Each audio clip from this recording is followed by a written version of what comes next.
Bienvenue dans cette nouvelle édition de l'Africa Tonight. Au sommaire, le Cameroun annonce la libération d'otages retenus par des rebelles centrafricains.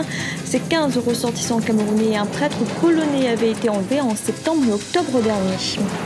Le président égyptien Abdel Fattah el-Sisi est en France dans le cadre d'une tournée européenne, une visite de 48 heures sur fond de contrats militaires. Et les artistes africains se mobilisent contre Ebola. Un collectif de musiciens ont enregistré un single dont les bénéfices de la vente participeront à la lutte contre le virus. Mais tout d'abord, cette libération d'otages au Cameroun. La présidence a annoncé ce mercredi que 15 ressortissants camerounais ainsi que le prêtre polonais Mateusz Dziedzic ont été libérés grâce à une opération spéciale des forces de défense et de sécurité. Les ravisseurs appartenaient au groupe rebelle du Front démocratique du peuple centrafricain. Écoutez à ce propos notre éditorialiste Samuel Gambok. Ce qu'il faut principalement relever, c'est que le processus de négociation des pourparlers de paix en Centrafrique est en train de relativement évoluer. Et la personne qui assure cette médiation, qui est le président congolais Denis Sassou Nguesso, a certainement eu à faire face à des conditionnalités de la part des différents acteurs politiques et militaires de Centrafrique. Il faut également souligner que Abdoulaye Miskine, qui est le chef du groupe rebelle qui a été capturé par les forces de défense camerounaises, a toujours fait l'objet d'une des conditionnalités posées par le Front démocratique du peuple centrafricain, dont il est le chef, pour assurer justement et renforcer le processus de négociation de paix en Centrafrique. Dans l'actualité également, le président égyptien Abdel Fattah el-Sisi est arrivé ce mercredi en France. Il doit y rencontrer son homologue français François Hollande et plusieurs hauts responsables, dont le ministre des Affaires étrangères Laurent Fabius et le ministre de la Défense Jean-Yves Le Drian. Enjeu central de cette visite, la sécurité et notamment la coopération militaire. Marina Vanni. Visite du président Abdel Fattah el-Sisi à Paris.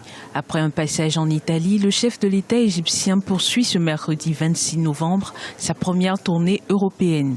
Pendant 2 jours, plusieurs problématiques seront à l'ordre du jour, notamment les défis sécuritaires. Le président el-Sisi entend moderniser son armée dont les équipements sont vétustes ou non fonctionnels. D'une part, Paris souhaiterait écouter le point de vue égyptien qui a choisi la méthode forte en soutenant le général libyen Haftar. Et de ce point de vue, les priorités de Paris sont de mettre fin à la montée des groupes djihadistes en Libye, sachant que les Égyptiens ont choisi donc le soutien majeur de l'armée libyenne et pour faire face aux groupes djihadistes qui ont prêté allégeance à Daesh, l'État islamique en Syrie et en Irak. Outre la situation sécuritaire sur le sol égyptien, il y a le développement de la menace djihadiste en Libye. Le pays a connu le 19 juillet 2014 sa plus meurtrière attaque depuis l'ancien président Mohamed Morsi.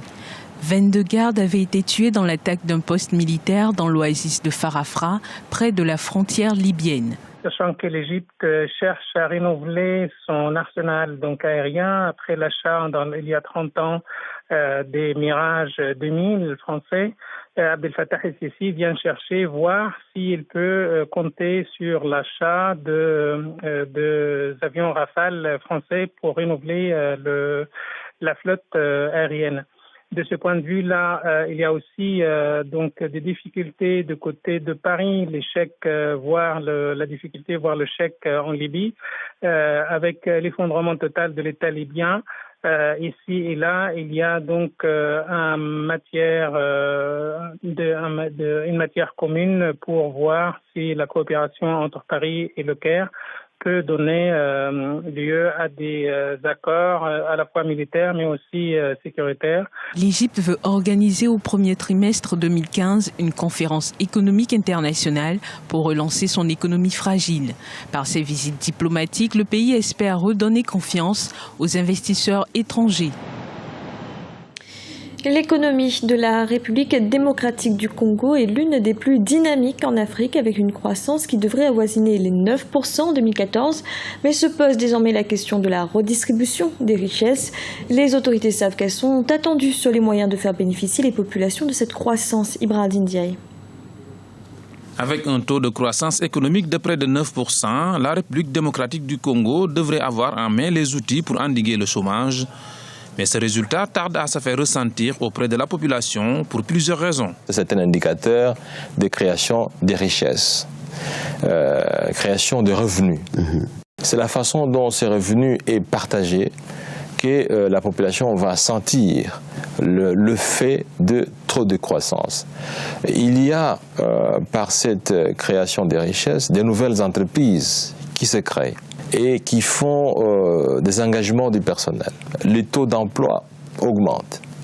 Toutes ces personnes qui ont des revenus, peut-elle dire qu'elles ne sentent pas la richesse? Il faut être conséquent. Le niveau de pauvreté, il est là, mais le niveau de pauvreté recule. Si la bataille de la lutte contre la pauvreté n'est pas encore remportée par les autorités, ces dernières tentent néanmoins de partager les retombées économiques en mettant en place des politiques en faveur de l'éducation. On parle d'une croissance inclusive, et c'est la problématique de tout le taux de croissance élevé. Et je dois vous dire en toute sincérité que nous essayons de veiller à ces caractères inclusifs de la croissance économique congolaise sous le leadership du président Kabila, qui est très attaché au partage des richesses par l'ensemble de la population. Nous essayons, sous son leadership, d'investir dans le secteur social.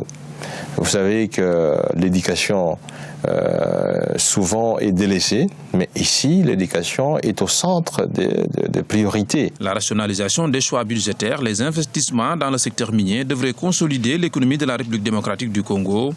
Pour y arriver, le pays devra en priorité relever les nombreux défis sociaux, notamment le chômage, qui frappe de nombreux Congolais. Le Maroc accueille à partir de ce jeudi 27 novembre le Forum mondial des droits de l'homme. L'événement aura lieu à Marrakech. Les participants devraient venir de près de 94 pays. L'occasion d'un état des lieux des principales avancées, mais aussi des contraintes en matière de droits humains. Écoutez Driss El Yazami, président du Conseil national des droits de l'homme du Maroc. Les pays du Sud veulent devenir de plus en plus des acteurs de la scène internationale des droits de l'homme. Comme dans la dynamique des forums sociaux mondiaux qui ont débuté il y a une douzaine d'années, qui sont à leur 8e édition, je pense que le Forum mondial des droits de l'homme va devenir une scène où nous allons discuter à partir aussi du point de vue des pays du Sud de la problématique universelle des droits de l'homme.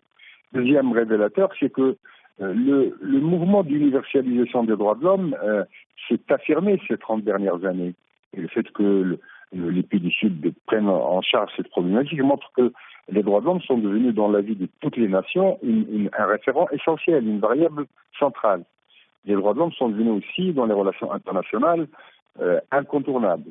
Mais il y a un développement de l'universalisme, mais aussi une crise de cet universalisme qui est empêché, gêné par la politique des 2 poids 2 mesures. Nous constatons, par exemple, dans le cas palestinien, cet universalisme est aussi contesté par les tenants du repli identitaire. Et je remarque que les manifestations de repli identitaire ne sont pas simplement dans les pays du Sud, mais aussi dans les pays du Nord. En Afrique du Sud, un hôpital de Cape Town vient d'accueillir la première unité d'angiographie radiale du pays. Cette technique d'imagerie médicale permettra une autre approche dans le traitement des maladies du cœur et devrait bénéficier à l'ensemble du continent. Ibrahim Ndiaye. Ouverture de la première unité d'angiographie radiale du continent à Cape Town.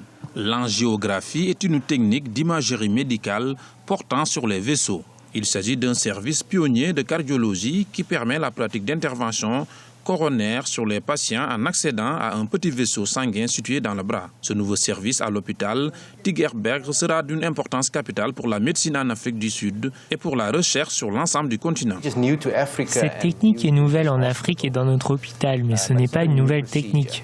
Vous savez que nous faisons des angiographies pour pénétrer au travers des vaisseaux pour atteindre le cœur et traditionnellement, nous entrons dans les vaisseaux sanguins au niveau de l'aine, l'artère dite fémorale, mais c'est une grande artère et des complications hémorragiques peuvent survenir et affecter le patient. Ce nouveau service constitue un pas important pour la recherche médicale car les cardiologues du continent pourront bénéficier de plusieurs sessions de formation.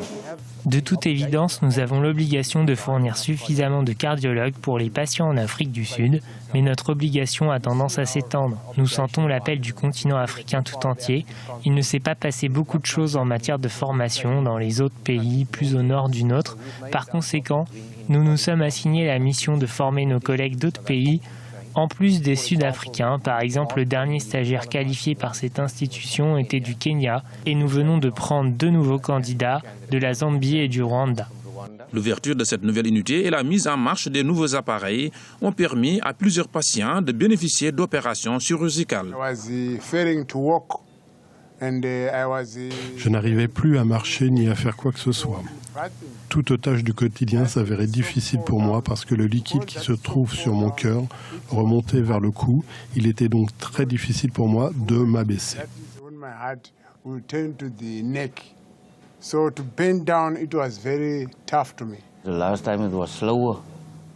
Avant, ça prenait plus de temps. Je restais allongé ici longtemps.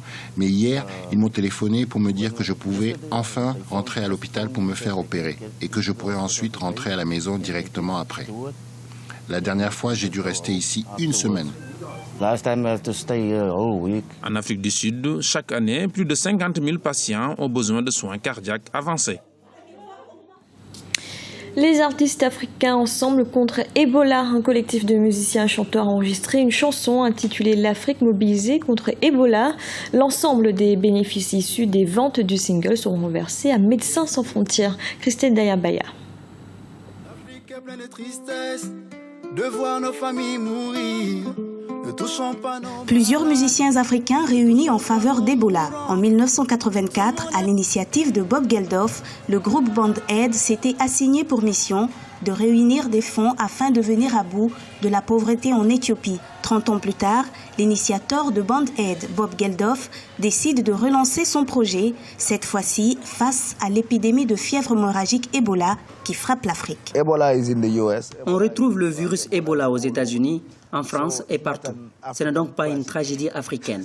Il est donc important pour moi de donner de l'espoir à mon peuple et de participer à un projet avec Tikenja, avec Salif Keita, Mori Kanté, Amadou et Mariam. Pour moi, c'est vraiment important de montrer la solidarité avec mon peuple.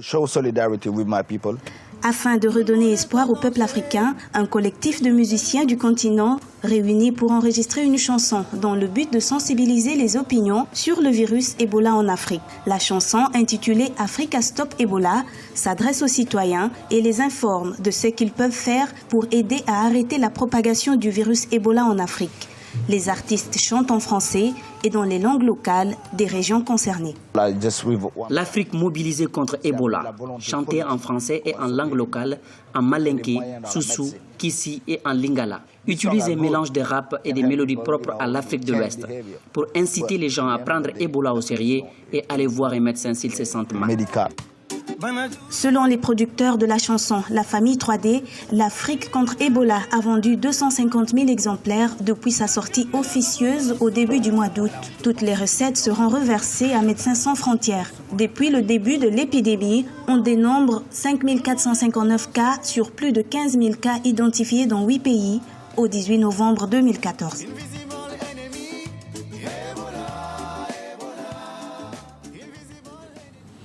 C'était le journal de la rédaction. Merci de l'avoir suivi. Retrouvez dans un instant une nouvelle édition de l'information.